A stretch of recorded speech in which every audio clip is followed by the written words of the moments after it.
Hello বন্ধুরা, আমি আজকে লোটে মাছের রসা বানাবো। তো দেখতে পেলে আমি কচুটাকে ভালো করে কেটে নিয়েছি। কেটে নিয়ে আমি একটুখানি ভাপিয়ে নেব।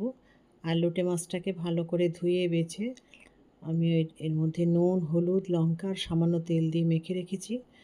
এরপর কড়াইয়ে সামান্য তেল দিয়েছি, দিয়ে একটা ছোট পেঁয়াজ ভালো করে আমি লাল করে ভেজে নেব। পেঁয়াজটা ভাজা ভাজা হয়ে যাওয়ার পর আমি এখানে দিলাম 3-4টে কাঁচা লঙ্কা। তা কাঁচা লঙ্কা আর পেঁয়াজটা ভালো করে ভাজা হয়ে গেছে দেখো। এরপরে আমি কচুটা দিয়ে দিলাম। কচুটাও ভাজা ভাজা হয়ে যাবে।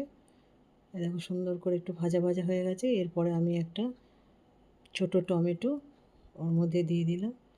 দিয়ে দেওয়ার পরে এই দেখো নাড়াচাড়া করলাম যাতে টমেটোটা ভালো করে নরম হয়ে যায়। তো এরপরে আমি হলুদ, লঙ্কা আর নুন দিলাম স্বাদ মতো, কেননা আগে আমি দিয়ে দিয়েছি, মাছটা মেখে রেখেছি নুন, লঙ্কা, হলুদ আর তেল দিয়ে, যার ফলে এখানে পরিমাণ মতো দিলাম। দিয়ে এটা খুব সুন্দর করে ভাজা ভাজা করে নেব। দেখো ভাজা হয়ে গেছে সব, টমেটো, পেঁয়াজ, কচু, লঙ্কা সব ভাজা হয়ে গেছে। এরপর আমি যে মাছটা মেখে রেখেছিলাম নুন, হলুদ, লঙ্কা আর তেল দিয়ে, সেই মাছটা আমি দিয়ে দিলাম। দিয়ে দেওয়ার পর অল্প অল্প করে নাড়তে হবে, কেননা লোটে মাছ খুবই নরম, ভেঙে যেতে পারে।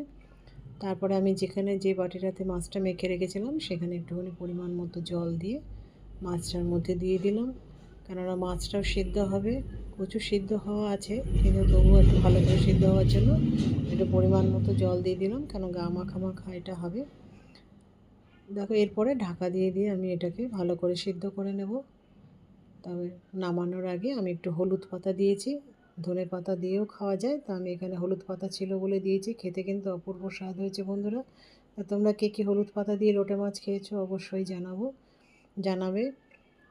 তো দেখো কচুও সিদ্ধ হয়ে গেছে সুন্দর, মাছও খুব সুন্দর সিদ্ধ হয়ে গেছে।